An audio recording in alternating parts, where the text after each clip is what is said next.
Selamat datang kembali. Pernah nggak sih Anda ngerasa waktu tuh kok cepet banget jalannya? Tahu-tahu udah akhir pekan, tahu-tahu udah ganti bulan aja. Iya, kerasa banget ya? Nah, materi yang Anda bagikan kali ini ngajak kita lihat skala waktu yang, wah, beda banget. Skala kosmik. Kita mau coba pahami konsep kalender kosmik dari Carl Sagan. Jadi idenya itu memadatkan 15 miliar tahun sejarah alam semesta ke dalam cuma 1 tahun kalender. Betul. Brilian sih idenya. Siap merasa jadi kecil banget di hadapan kosmos? Yuk, kita bedah bareng-bareng. Tentu. Jadi kalender kosmik ini bukan cuma main-main angka atau daftar tanggal ya. Ini tuh semacam alat bantu berpikir. Kuat banget efeknya. Alat bantu berpikir ya. Iya, tujuan utamanya itu ngasih perspektif. Sagan pengen kita benar-benar ngerasa gitu. Betapa pendeknya, betapa singkatnya hidup manusia. Bahkan sejarah bumi sekalipun, kalau dibandingin sama luasnya waktu kosmik. Kebayang? Nanti kita lihat gimana peristiwa-peristiwa penting, mulai dari katakanlah dentuman besar, terbentuknya galaksi, sampai munculnya kehidupan, bahkan peradaban manusia. Itu semua ternyata numpuk di ujung-ujung tahun kosmik ini. Berdasarkan data ilmiah ya pastinya. Oh ya dong, data dari geologi, penanggalan radioaktif, astrofisika, teori Big Bang, semua itu jadi dasarnya. Oke, jadi analoginya gini kan ya. Seluruh usia alam semesta, kita anggap aja 15 miliar tahun itu jadi 1 tahun. 1 Januari sampai 31 Desember. Betul. Artinya, tiap 1 miliar tahun di dunia nyata, Iya. itu setara sama sekitar 24 hari di tahun kosmik kita. Ya, kira-kira segitu. Dan ini nih yang bikin kaget. 1 detik aja di tahun kosmik ini, itu sama dengan 475 kali bumi muterin matahari. Hampir 5 abad. Nah, itu dia. Kedengarannya gila ya. Hampir 500 tahun dalam 1 detik kosmik. Gila sih. Sulit banget ngebayanginnya. Memang skalanya ini sengaja dibikin buat sedikit mengejutkan, buat goyangin persepsi kita soal waktu. Kan biasanya kita susah ya bayangin jutaan tahun, apalagi miliaran. Iya bener, angka doang jadinya. Nah, dengan analogi ini, Sagan tuh kayak ngasih kita pegangan. Biar skala waktu yang abstrak itu jadi lebih kerasa. Konsepnya langsung nonjok gitu kan? Iya. Bikin kita mikir, oh kita ini baru banget ya di sini. Persis. Bukan cuma angka, tapi cara Sagan maksa kita lihat betapa barunya kita semua di panggung kosmik ini. Oke deh, mari kita mulai jalan-jalan di tahun kosmik ini. Bulan-bulan pertama ya, Januari sampai sekitar Agustus gitu, katanya sepi banget ya. Iya, bisa dibilang gitu. Ini bagian yang nunjukin betapa lamanya alam semesta bersiap-siap. Tentunya, startnya 1 Januari, jam 00.00. Dentuman besar alias Big Bang, titik awalnya alam semesta kita. Betul sekali. Itu hari pertama tahun kosmik.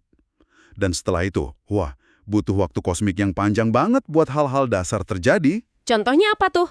Galaksi kita aja nih, Bima Sakti, itu baru mulai kebentuk sekitar tanggal 1 Mei di kalender kosmik. 1 Mei, berarti butuh Januari, Februari, Maret, April, 4 bulan kosmik cuma buat galaksi kita mulai jadi. Iya, 4 bulan kosmik. Itu kalau di waktu nyata ya miliaran tahun. Lama banget kan? Lama banget. Terus, abis itu lompat lagi jauh ke depan ya? Jauh. Tata surya kita, matahari dan planet-planetnya, itu baru lahir sekitar tanggal 9 September. September, udah mau akhir tahun itu. Dan planet kita sendiri, Bumi, baru terbentuk nggak lama setelahnya, sekitar 14 September. Jadi, hampir 3/4 tahun kosmik itu lewat tanpa ada bumi kita. Kosong gitu aja. Tepat sekali. 9 bulan kosmik, atau kalau di waktu nyata ya sekitar 10-11 miliar tahun, itu berlalu sebelum planet rumah kita ini ada. Wow, Ini nunjukin betapa pelannya proses evolusi kosmik skala besar. Alam semesta tuh ndak buru-buru istilahnya. Butuh waktu luar biasa lama cuma buat siapin panggung. siapin panggung maksudnya? Ya, buat ngebentuk bintang-bintang generasi pertama, terus bintang itu meledak, nyebarin elemen berat yang dibutuhin buat bikin planet kayak bumi, baru deh akhirnya bisa ngebentuk tata surya kayak punya kita. Oke, paham. Jadi bumi terbentuk pertengahan September. Terus kehidupan, gak langsung muncul gitu aja kan? Oh jelas, enggak. Masih butuh waktu lagi. Kehidupan pertama yang tercatat, organisme yang Paling awal dan sederhana banget itu baru muncul sekitar tanggal 25 September. Akhir September ya? Iya. Terus kalau kita lihat bukti geologisnya, batuan tertua di bumi itu dari sekitar 2 Oktober. Fosil tertua yang jelas kayak bakteri atau alga biru hijau itu sekitar 9 Oktober. Oke, jadi September akhir sampai Oktober awal itu mulai ada tanda-tanda kehidupan awal ya? Betul loh. Lalu masuk November, ada perkembangan biologis yang lumayan penting, meskipun masih level mikroorganisme. Apa aja tuh di November? Ada penemuan seks oleh mikroorganisme sekitar 1 November. Ini penting buat tukar-menukar materi genetik, jadi evolusi bisa lebih cepat. Oh oke, reproduksi seksual ya? Iya. Terus, sekitar 12 November, ada fosil tumbuhan fotosintetik tertua. Ini mulai ngubah atmosfer bumi pelan-pelan. Dan sekitar 15 November, muncul eukariota. Eukariota. Itu apa? Itu sel pertama yang punya inti sel yang jelas, jadi lebih kompleks. Ini cikal bakal semua kehidupan kompleks, termasuk kita. Wah, penting dong ya? Penting banget. Tapi coba perhatiin lagi jeda waktunya. Dari Big Bang sampai kehidupan pertama aja udah 9 bulan kosmik. Terus dari kehidupan pertama sampai sel eukariota ini, butuh hampir 2 bulan kosmik lagi. Lama ya prosesnya? Lama banget. Ini nunjukin bukan cuma evolusi awal itu lambat, tapi juga betapa berharganya dan mungkin rapuhnya juga kondisi yang bikin kehidupan bisa muncul dan jadi lebih kompleks. Sagan pengen kita ngerasain jurang waktu yang gelap di masa lalu ini. Jurang waktu yang gelap. Oke. Nah, setelah 11 bulan kosmik yang isinya kebanyakan proses fisika, kimia, dan kehidupan mikro, rasanya kayak alam semesta baru mulai rame pas masuk bulan Desember ya? Bisa dibilang gitu. Desember ini bulannya ledakan keanekaragaman hayati. Di sini mulai muncul yang lebih kelihatan mata gitu ya? Betul.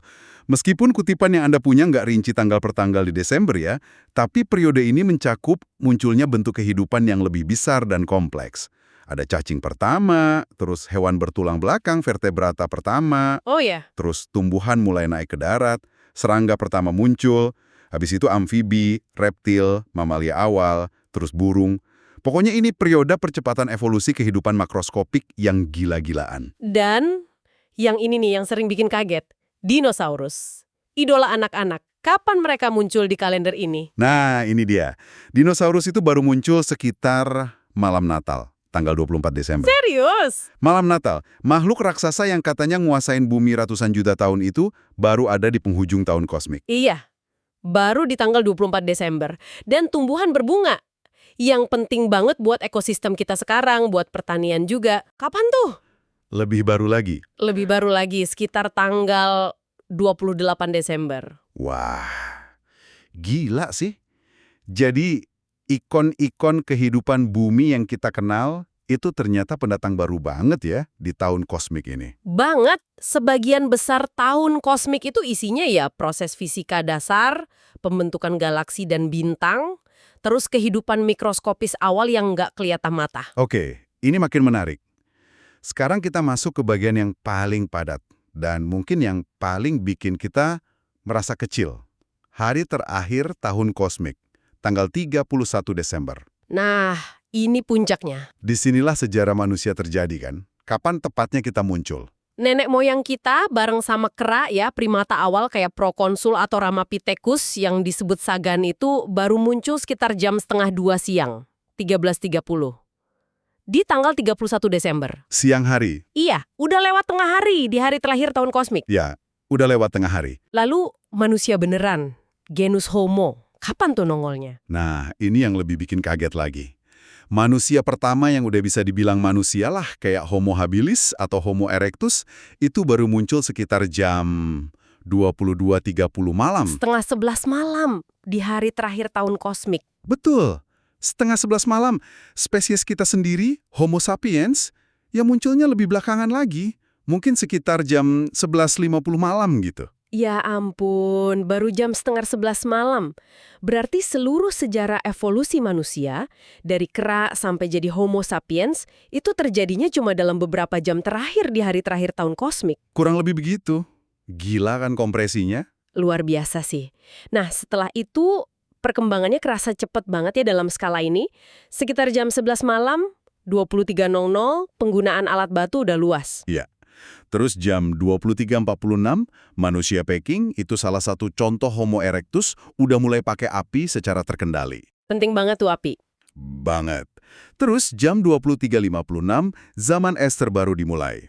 Ini ngebentuk lanskap bumi banget dan bikin manusia harus beradaptasi. Oke, terus? Sekitar jam 23.58, manusia modern, pelaut-pelaut kuno itu, udah berhasil sampai dan tinggal di Australia. Bayangin, nyebrang lautan. Hebat banget ya kemampuan navigasinya. Dan cuma 1 menit sebelum tengah malam, jam 23.59, kita udah lihat bukti seni yang canggih, kayak lukisan gua di Eropa. Keren banget itu. Polanya jelas banget ini. Seluruh sejarah manusia, bahkan yang paling awal sekalipun, itu cuma ngisi bagian malam terakhir di tahun kosmik. Terus gimana dong sama sejarah yang kita pelajarin di sekolah? Peradaban, kerajaan, penemuan-penemuan besar. Nah, itu semua terjadinya di menit-menit bahkan detik-detik terakhir sebelum jam 12 malam, sebelum tahun baru kosmik tiba. Detik-detik terakhir. Coba kita lihat menit terakhir ini lebih detail ya. Di sini kompresi waktunya paling ekstrim. Siap, ini bakal cepet banget. Tapi coba kita resapi maknanya. Oke, siap. Kita masuk 60 detik terakhir nih. Jam 23.59 lewat 20 detik. Pertanian ditemukan. Baru 40 detik sebelum tahun baru kosmik berakhir. 20 detik lewat. Itu revolusi Neolitikum. Perubahan gede banget dari berburu meramu jadi menetap. Nanam padi, gandum. Mengubah segalanya ya itu. Banget. Bisa ada surplus makanan, populasi nambah. Akhirnya muncul desa, terus kota. Itu semua mulainya cuma 40 detik sebelum sekarang dalam skala kosmik. Gila. Terus, cuma 15 detik kemudian, jam 23.59.35, peradaban Neolitikum makin maju, kota-kota pertama mulai ada. Tinggal 25 detik lagi. Bayangin, dasar dari masyarakat kita yang kompleks, struktur sosial yang rumit, baru diletakkan di momen ini. Nah, kita masuk 10 terakhir tahun kosmik nih. 10 detik terakhir, oke. Jam 23.59.50, dinasti pertama mulai berkuasa di Sumeria, di Mesir kuno, ilmu astronomi mulai dikembangin secara serius. 10 detik sebelum tengah malam. Ini awal sejarah tertulis. Piramida awal, zigurat, hukum pertama. Semua yang kita sebut peradaban kuno, itu baru mulai di sini. 9 detik. 235951 alfabet ditemukan. Wah, ini penting buat komunikasi. Kekaisaran Akkadia muncul, ada juga kode Hammurabi di Babilonia. Penemuan alfabet itu revolusioner banget. Ide dan informasi jadi lebih gampang nyebar. Fondasi buat peradaban berikutnya. Dan itu semua dalam 1 detik kosmik. 8 detik, 235952, zaman perunggu lagi jaya-jayanya. Ada budaya Mycenaean di Yunani, latar belakang perang Troya itu. Terus di Amerika ada budaya Olmec, kompas juga ditemukan di Tiongkok.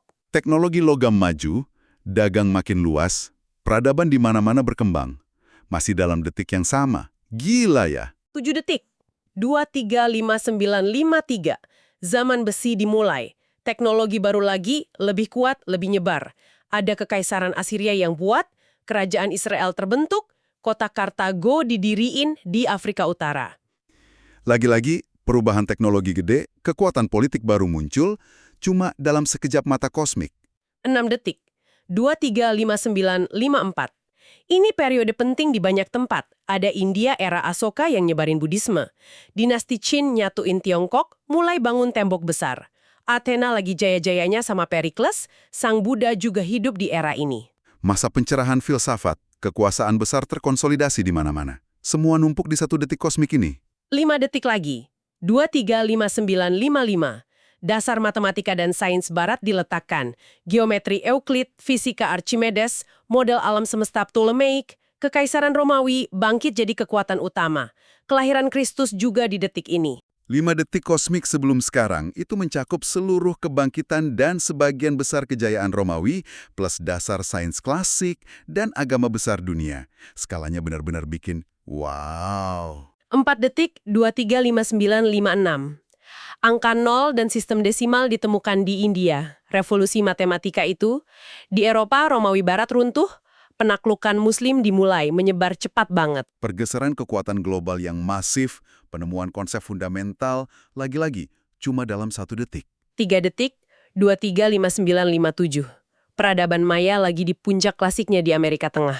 Dinasti Sung di Cina, teknologinya maju, kekaisaran Bizantium masih bertahan. Invasi Mongol guncang Eurasia, ada perang salib juga. Dunia makin nyambung ya, seringnya lewat konflik, tapi juga pertukaran budaya. 3 detik sebelum tengah malam kosmik. 2 detik. 235958. Renaissance mulai di Eropa, bangkitin seni sama ilmu lagi. Pelayaran penjelajahan besar dari Eropa, kayak Columbus, sama dari dinasti Ming di Tiongkok juga ada. Metode eksperimen jadi dasar sains modern.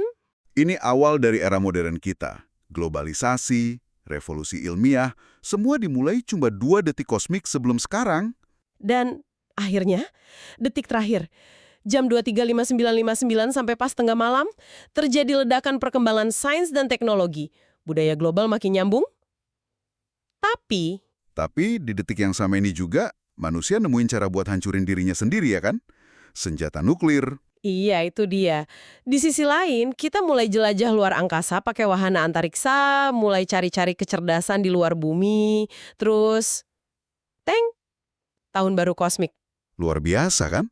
Semua sejarah yang kita catat, semua kerajaan gede yang kita pelajari, perang dunia, revolusi industri, penemuan kayak relativitas atau DNA, revolusi budaya, seni, musik, sastra kita. Semuanya itu terjadi dalam kira-kira cuma 10-15 detik terakhir tahun kosmik itu. Periode dari abad pertengahan sampai hari ini itu cuma sebagian kecil dari detik terakhir itu. Gila. Sagan sendiri ngaku daftarnya nggak lengkap. Beberapa tanggal mungkin perlu diubah seiring penemuan baru. Tapi intinya tepat sama.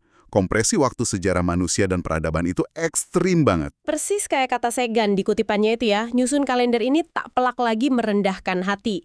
Mikirin bumi baru ada September, dinosaurus baru pas malam Natal, terus kita manusia modern baru datang di menit-menit terakhir malam tahun baru kosmik. Iya. Seluruh sejarah tertulis kita cuma kilasan 10-15 detik terakhir. Terus waktu dari Renaissance sampai sekarang ini kurang dari 2 detik kosmik. Betul. Dan disinilah relevansinya buat Anda yang dengerin. Perspektif ini tuh bukan buat bikin kita ngerasa kecil terus jadi nggak berarti loh. Justru sebaliknya. Dengan kita sadar betapa singkatnya, betapa berharganya momen keberadaan kita ini, spesies kita, peradaban kita, kita jadi diingetin sama tanggung jawab kita. Tanggung jawab ya. Kita ini pendatang yang baru banget di panggung kosmik ini. Kayak kata Sagan, apa yang terjadi di bumi pas awal tahun kosmik kedua, maksudnya ya, sekarang ini dan masa depan kita, itu tergantung banget sama kebijaksanaan ilmiah dan kepekaan kemanusiaan kita.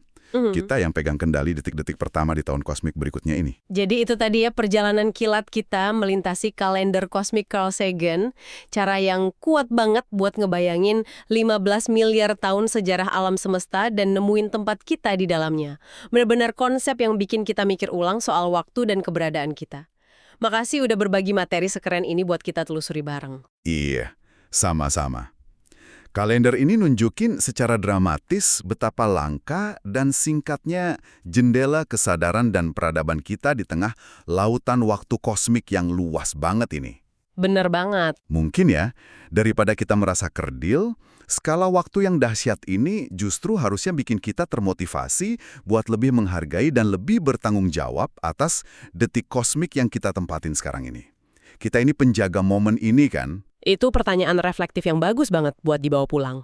Dalam detik kosmik kita yang cuma sekejap ini, kontribusi unik apa sih yang bisa kita kasih?